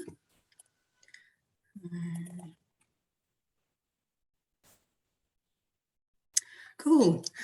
So again, thank you, Ikli, for the invitation. I'm looking forward to sharing some of the food mandates work that we've been working on now for probably the last 2 years or so. So let's get going. So as hopefully most of you know, Cape Town is not an island. In fact, we're part of South Africa, and we're right at the bottom of the African continent. We're a global city, and like other global cities, we experience shocks and stresses. The shocks and stresses language that we refer to is part of the language we use in the resilience space. And as you can see on the slide, the shocks and stresses that we experience are those related to climate change, globalization, etc. However, in an urban context, urban resilience refers to the capacity of individuals, communities, institutions, businesses, and systems within a city to survive, adapt, and grow no matter what kinds of chronic stresses and acute shocks they experience. This is all important. Sorry, I seem to jump to slide here. This is all important because the food systems work sits within the resilience strategy, which was adopted in 2019. An extensive public participation was held and sector engagements were undertaken as specialist studies. One of them was, the food one was done by Jane. Thank you very much. And through this process, issues were identified and pillars and actions were established that set up mandates within the resilience strategy. As you can see on the slide, action 1.4.1 refers to the need to establish a food systems program. Mandates are important. They might be a bit dry and a bit government-like, but they're important because they set out the parameters of one's work. And this is fundamental in the governance space because it is key towards knowing what your scope is. These comments are especially important for food that is not typically included in local government because it's considered to be an unfunded mandate. In other words, budget is not allocated. This perception or idea is shifting, however, and there is a growing understanding that food is not only about humanitarian relief in times of crisis or food guidance, it's a whole lot more nuanced and transversal to existing funded mandates. The food system is exceptionally well placed within the resilience space because resilience is transversal and permeates all aspects of city mandates. This presentation will share the resilience team's experience in unpacking our food mandate and how we thereafter wove it into a food systems program.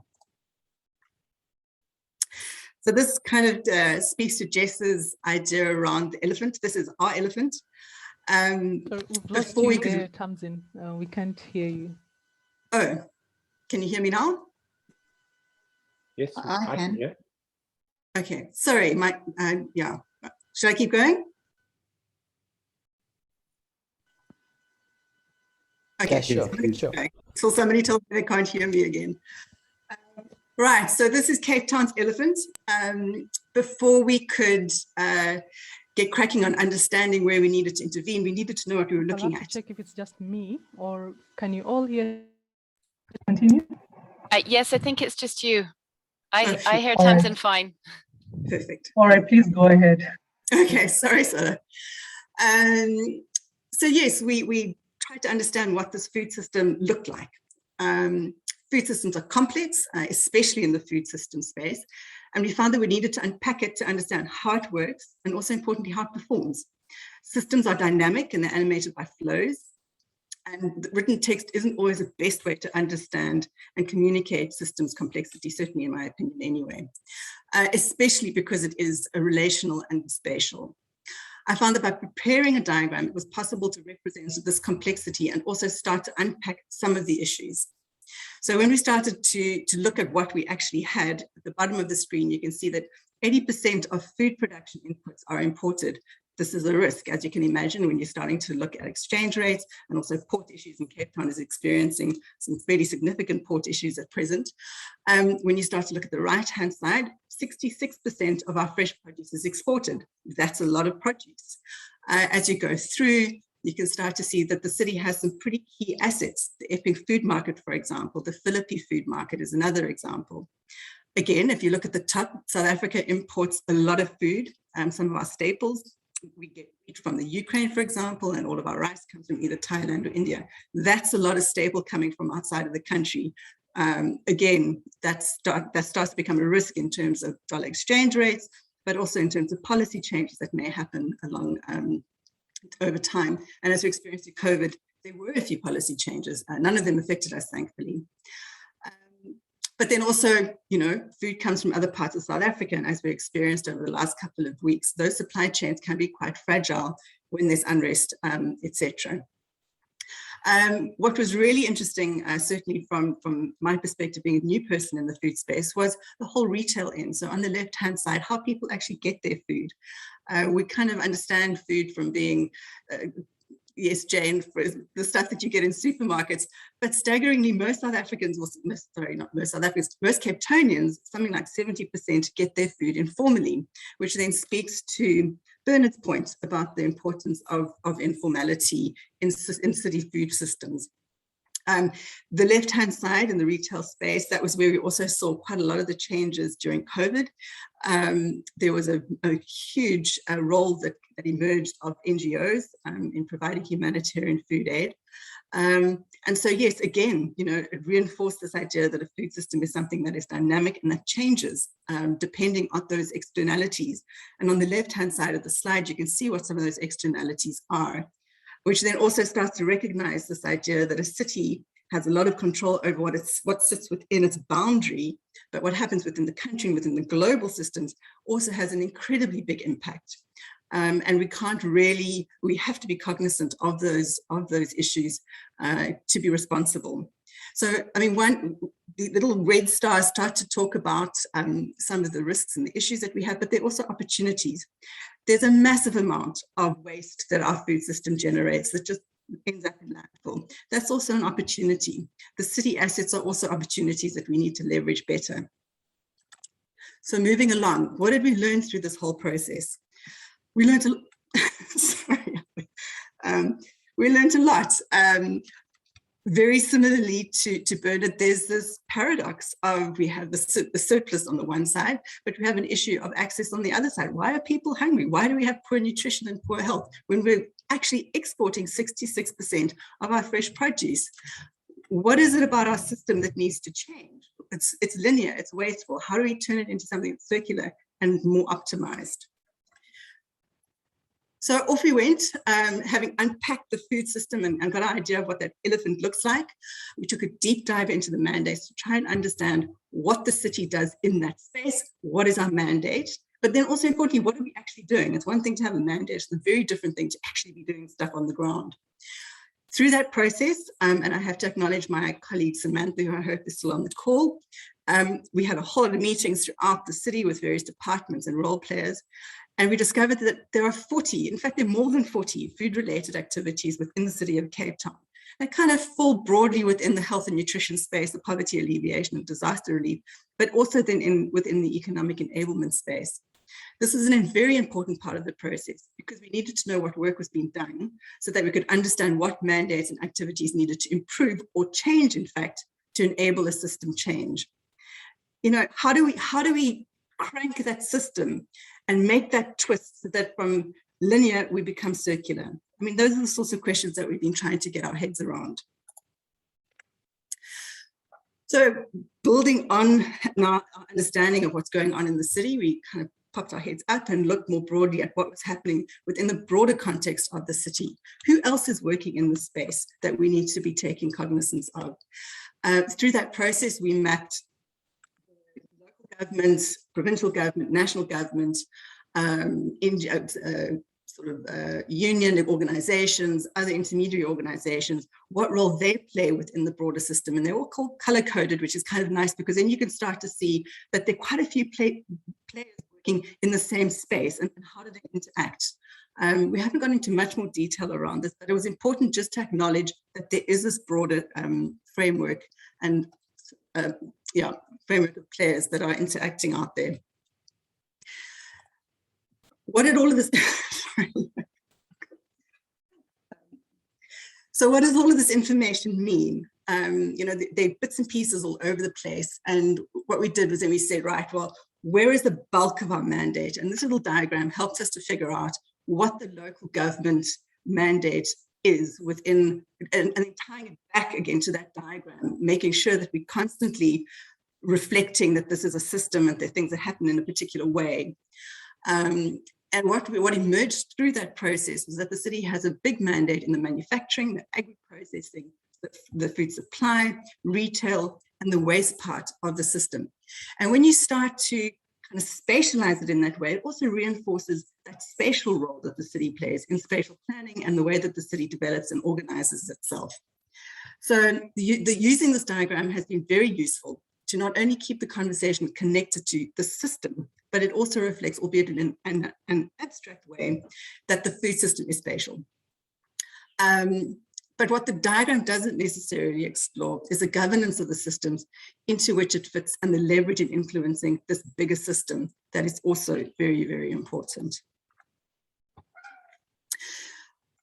Pulling all this information together and starting to make sense of it so that we can start to take that next step into the food systems program.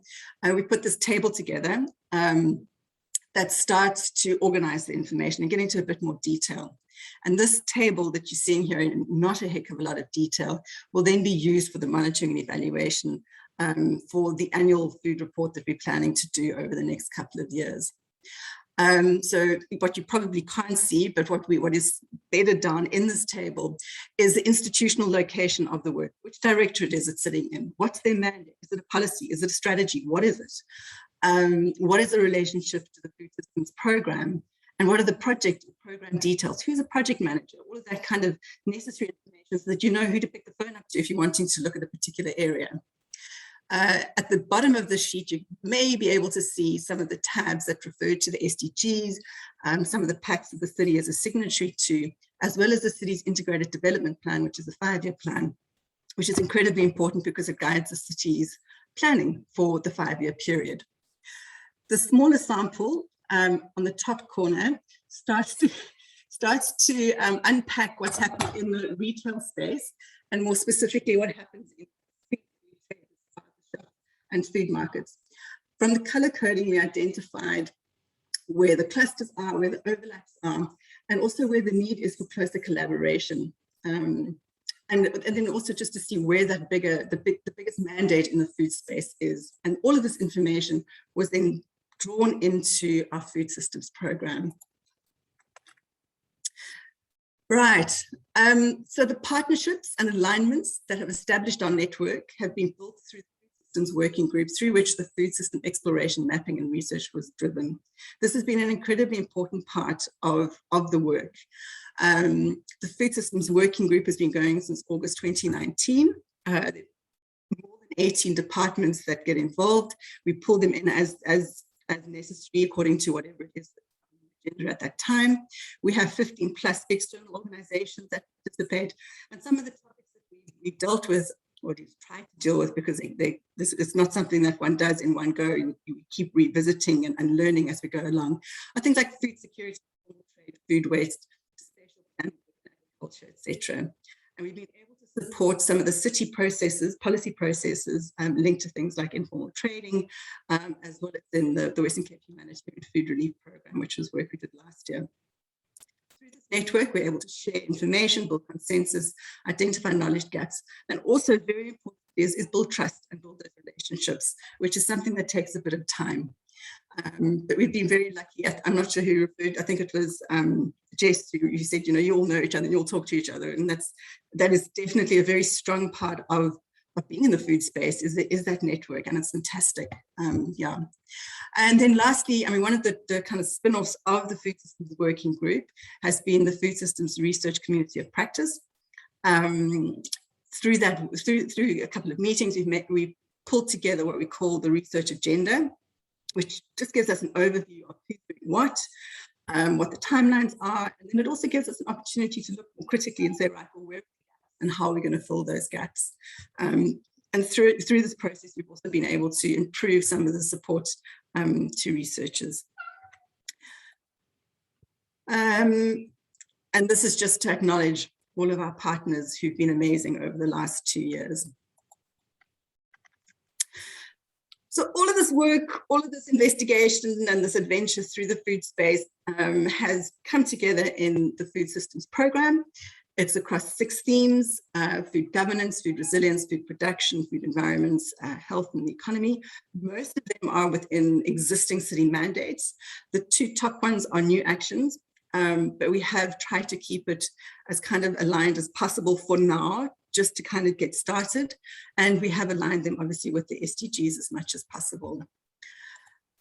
So in closing, I'd just like to say that, there's this idea that local government doesn't have a mandate in the food space. And I think we've proven beyond a reasonable doubt that there's a large mandate existing within the local government space.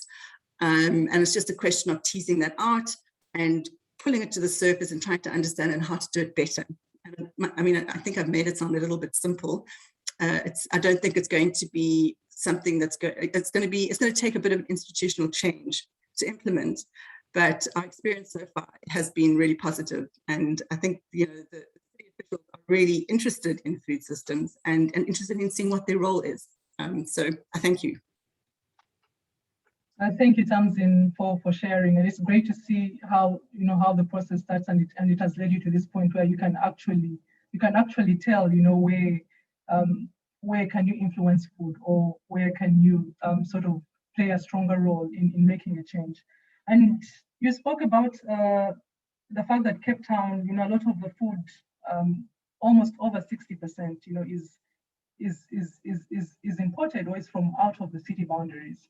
And we saw this a lot with cities such as Nairobi as well, such as Kisumu. The city depends a lot on food coming out of these boundaries.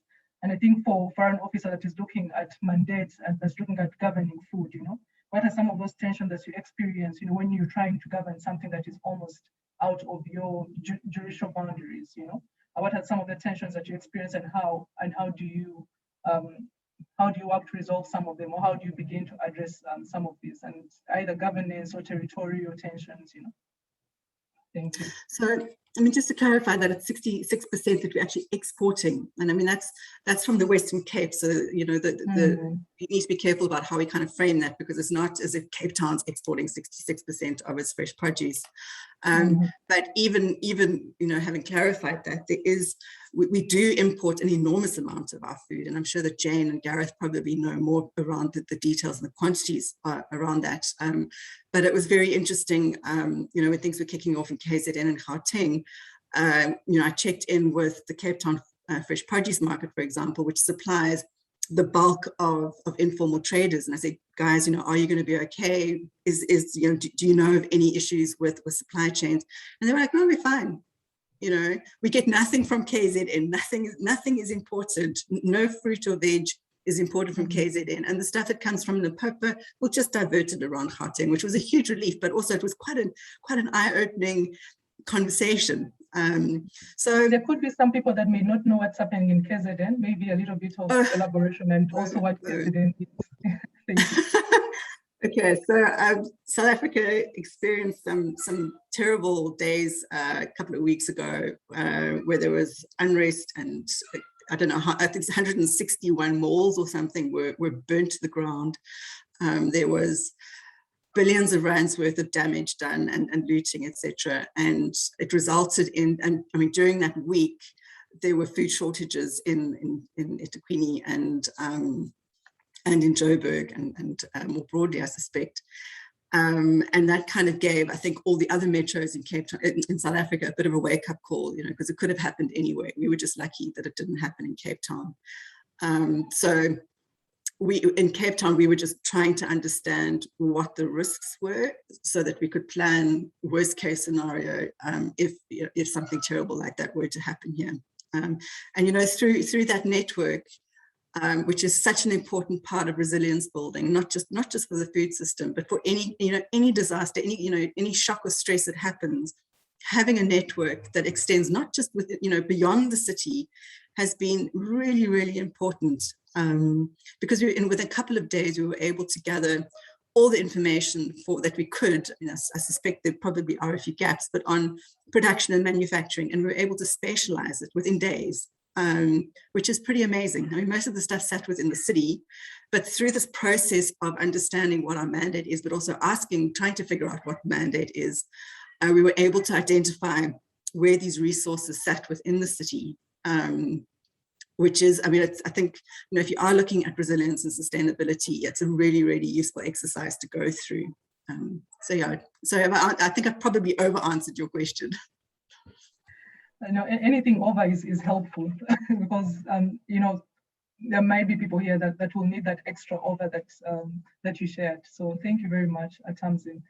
So I'd like to invite Lorraine Anyango Pondo from Kisumu County to reflect on the FLAG multi-stakeholder platform that was established in Kisumu County, but then also the other initiatives and platforms that Kisumu County is using as a tool to enable the city and the county better understand their food system, but then to also better govern it. Thank you. Over to you, Lorraine. Thank you, Solofina. And thanks to everyone who's been sharing very, very important progress that we ought to all learn. Allow me to share my screen as I bring to us the story of FLAG now. Okay, okay, that takes me to the beginning, not yet, sorry. Okay, I need to get to the beginning of this. All right, there we are. Now, the story of FLAG is really the story of Kisumu's journey towards food security and actually having safe food. And it's I know we use the initials FLAG, and most of us may not be able to understand what FLAG is. So FLAG is Food Liaison Advisory Group that was created in Kisumu County. As we talk about Kisumu County, allow me to introduce you to Kisumu County. This is one of the counties in Kenya. It's actually it's actually a transit city, a corridor city, and it joins the rest of Kenya to Uganda. And let me just say a little bit about the food situation in Kisumu that led to the formation of FLAG. So Kisumu is unable to sufficiently produce its own food. Believe me, we are not a producing city. All we do is consume. In fact, we are known as a consumer city, such that entrepreneurs from all over love to come and establish their businesses in Kisumu. And just to show you how much we consume, we were actually the Naivas, the Tuskys supermarket here was rated the leading in sales in the entire Kenya. And that's Kisumu, yet it's not the capital city of Kenya. So unfortunately, we rely on food from other counties. We import food into Kisumu, and most of these counties and cities where we get food from include Trans Nzoia, Uasin Gishu, Narok, Bomet, as well as Busia, and also Busia, Uganda, the Busia, Kenya, and the Busia, Uganda. So some of our amazing fish and eggs we get from Uganda, but actually, despite having Lake Victoria, we still import fish from China. I'm not laughing, it's a serious issue, but then that's the real case of Kisumu.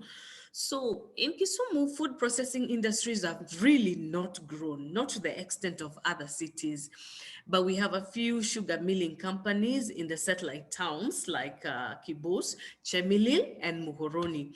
Kisumu has 2 maize milling plants and only 1 fish processing plant. Other food processing enterprises are involved in small scale food preservation and packaging, and they target the local markets. Now, households in Kisumu were either this was in it's a recent research that was done, and the research indicated that they were moderately food insecure or severely experienced food insecurity, implying that Kisumu's high prevalence to food insecurity. Now, what efforts has the county government of Kisumu done to ensure that Kisumu becomes food secure? We have partnered as a county with other organizations.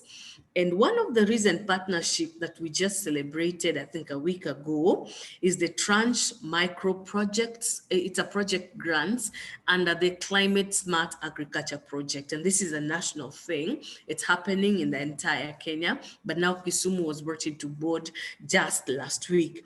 And the purpose of this was to increase agricultural productivity and build resilience to climate change risks in the targeted, as we target smallholder farmings. And Kisumu received 39 million shillings towards this that were given to farmers. Recently, we also had the Youth Aquaculture Conference. And apart from just bringing the youths together to learn, both online and some actually in session, we were able to see young people practicing aquaculture receiving grants so that they can, increase fingerlings, they can do fish ponds and everything to do with aquaculture, actually explore and sort of maximize the opportunities that are within the aquaculture area. Now, we, as a county, we also partnered with FAO, and this led to the formation of the FLAG. And the formation of FAO was to address food policy matters, because Kisumu County does not yet have a policy document in place in matters food. But apart from that, it was to make Kisumu, these were just steps to make Kisumu food secure, and not just food secure, but to ensure that the food that is consumed within Kisumu is actually safe.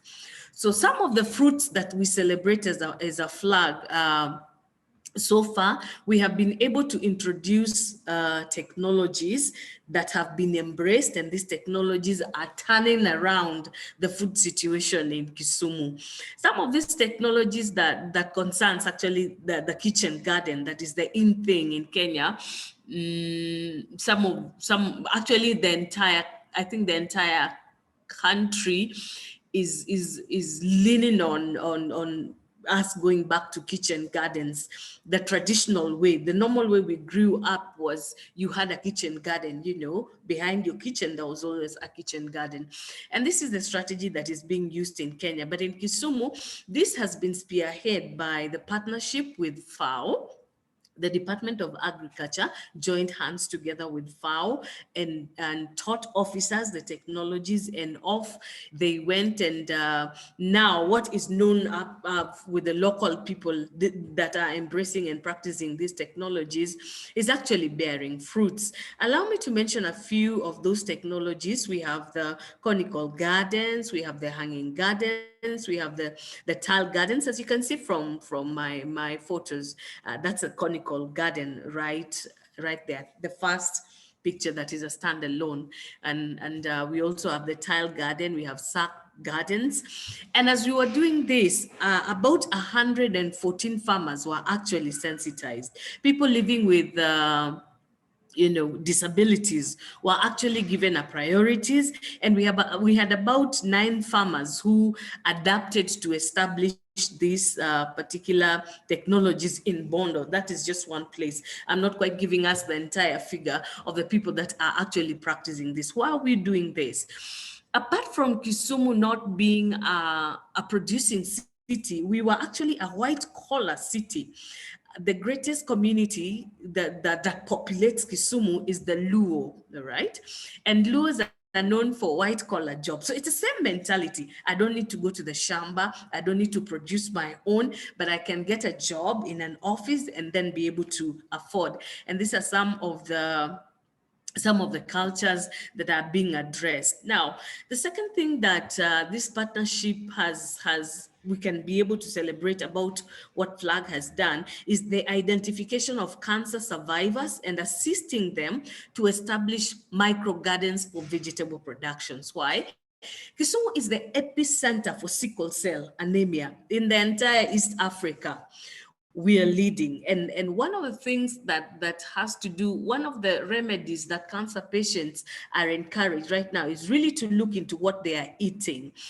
And so the thought of establishing these gardens for them, one, so that they can be able to always have food and not lack food, but also to have food that will be that so that they are not eating food, they're not eating medicine as food, but so that they are able to eat, food which will help them. So it's not a lot of medicine that is consumed, but food that will be able to help them. So through this collaboration, we also had the East African Cancer Foundation coming together with the Gilani Foundation and FAO, and of course the county was involved.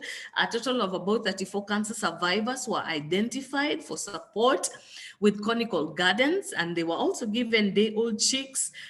Conical gardens there was a demo farm that has actually been put at the Jaramogi Oginga Odinga Teaching and Referral Hospital. So as they come to the hospital, they can actually harvest, but they can continuously come and learn in case they were not part of the training. Now, apart from establishing conical gardens, what the FLAG has been able to do is to identify 3 value chains that needed to be supported. One was the chicken value chain, and of course, those that were growing kitchen gardens, and those that are involved in dairy. About 15 people actually qualified after a call was made and people applied.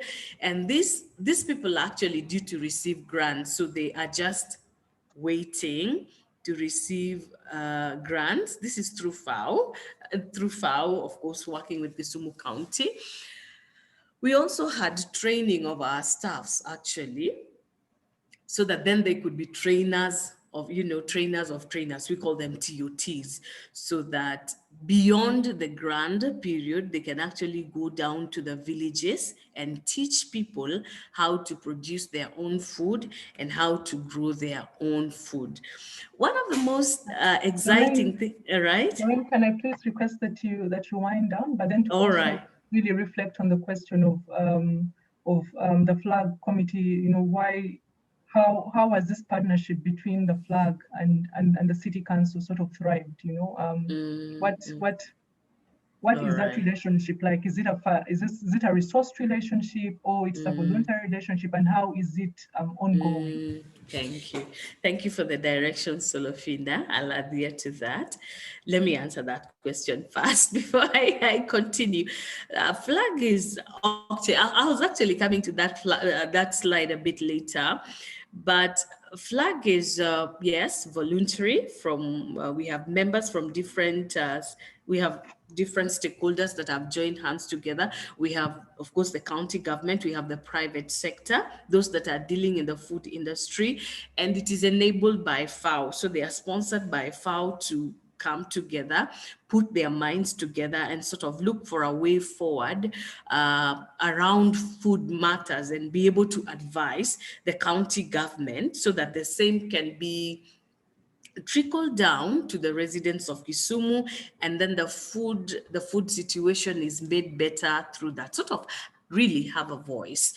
And flag is moving from just being a group to an advisory council, so that the different stakeholders from different sectors that are dealing with food are able to actually advise, and in that way provide governance in matters of food in Kisumu County.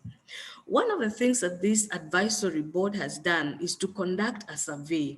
Part of the groups, part of the institutions that are in this flag, we have the universities, and there was a baseline survey that was done by Maseno University, lecturers from Maseno University, just to look at Kisumu. And some of what the survey brought out was what food is being consumed in Kisumu? Where does it come from? Why do we rely on this? And there were recommendations from that desktop survey that then would inform the food policy document or the strategy that is on the pipeline.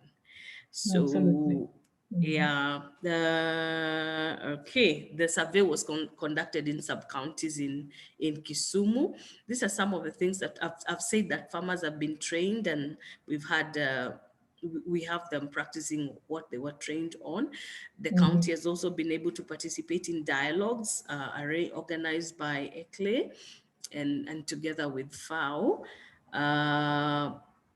Okay, let me jump that because of time. Apart from that, in this COVID time, the flag has been able to reach out to people that are dealing with food and provide them with PPEs to be able, to take care of themselves and protect themselves during this pandemic time. And that's a slide that shows that, and that has been distributed to people selling food in our markets. Yeah, absolutely. Okay. Lorraine, can I request that, so what I'm going to do is to request our speakers and our presenters to all switch on their videos and then give us one last closing statement, as a key takeaway from your presentation, but then also as a key takeaway for city stakeholders on how they can move forward on their journey of urban food governance.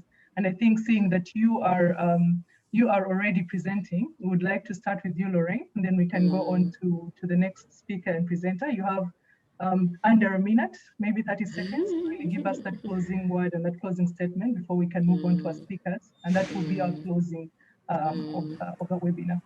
Over to you, Lorraine. The formation of flag is amazing, but my wish would be that such approaches to food governance are actually strengthened and supported. So they are not just there for a period of time that is limited, but there's continuity in the office, like how the flag has been set up in Kisumu. The office is supposed to continue, and in its continuity, so then we are sure that food matters are not really 100% addressed, but yes, we will be able to see some of the changes. One of the items that is actually being proposed in the food policy in Kisumu is to get off vendors. Allow me to say this. I know we had the issue of vendors and planning, and where do we put food when we are planning. But right now, what has come into Kisumu are major giant stores. So we don't have food on the streets, But we have designated places where we have very huge supermarkets, and it's amazing that if you walk to such a supermarket, you'll be able to get that traditional vegetable. Absolutely. And that's an amazing step towards planning and including and the inclusion of availability of food, or including food in our planning, even as we plan for our cities.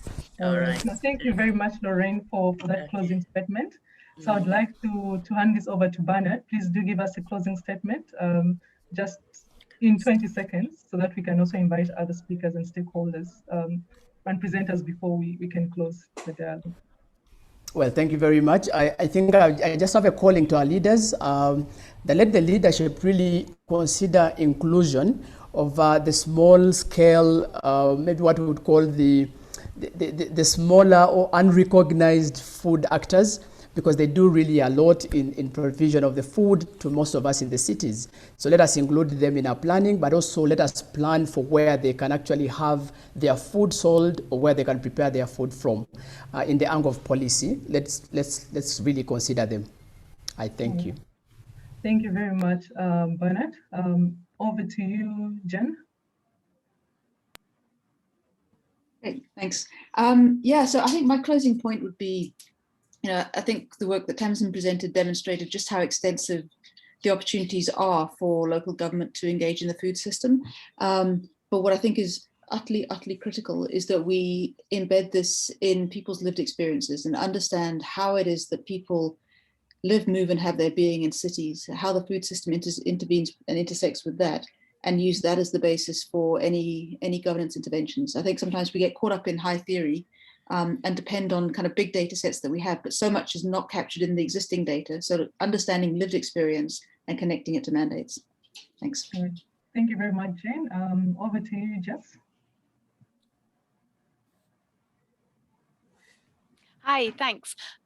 I really enjoyed those 3 presentations, and it brings home yet again how much is being done in cities by stakeholders within cities, and the importance really of harnessing the governance lessons and sharing experiences, and particularly around resilience, the governance structures that can really help with building resilience, and building on Jane's point, a very much a people-focused resilience approach to really the people who are most affected by shocks and stresses, who are most vulnerable, to make sure that they are included in the planning.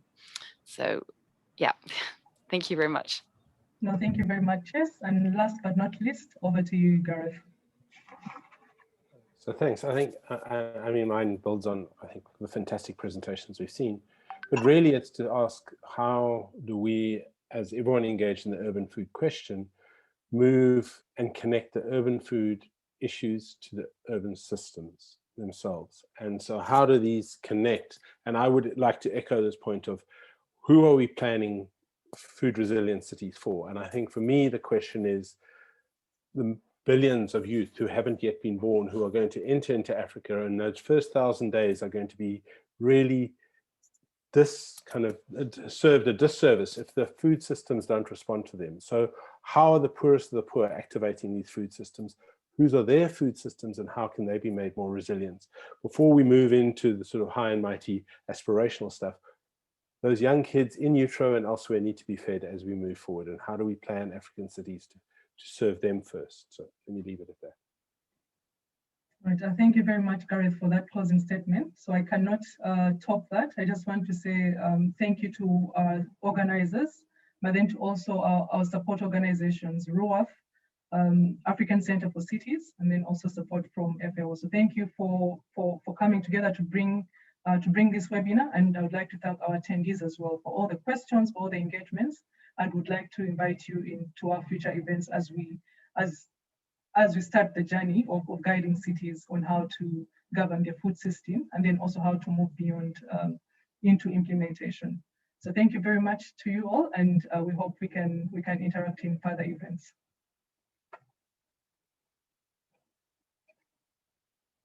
Right, I'll end just now. Thank you.